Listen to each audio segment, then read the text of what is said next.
bien de vérifier le mois de Elul, les mezuzot et les tefilin. Vu que c'est une période où on doit faire chacun une introspection sur soi-même, c'est bien aussi de vérifier que nos mezuzot et tefilin soient cachers.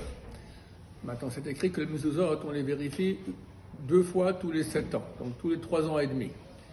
Alors, les poskim me disent, le mieux c'est vérifier à Elul tous les 3 ans. Tous les 3 ans, on vérifie la mezouza.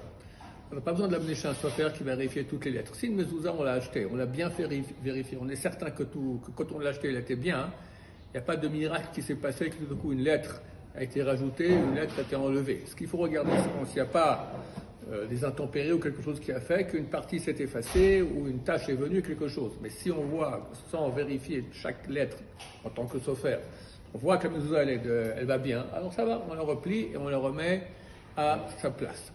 Les tefilin, c'est écrit aussi qu'il faut les vérifier assez souvent, mais les poskim m'ont dit qu'aujourd'hui, les bons tefilin, ceux qui sont faits de peau grosse, de vache, de bœuf, on voit qu'ils sont plus mastoc, sont de très bonne qualité et ils ne se gâchent pas. Donc si on a bien vérifié le tefilin lorsqu'on l'a acheté, et en France c'est un peu plus délicat, mais en Israël d'habitude, quand c'est des bons tefilin, c'est bon, on peut même 30-40 ans pas les vérifier, parce que le fait de vérifier au contraire, il peut y avoir des malheurs à ce moment-là. Quand on enlève le parchemin, on le remet, on peut casser des lettres, etc.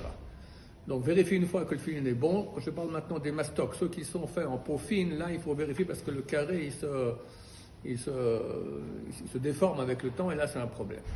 Baruch Adonai, l'olam, amen va amen.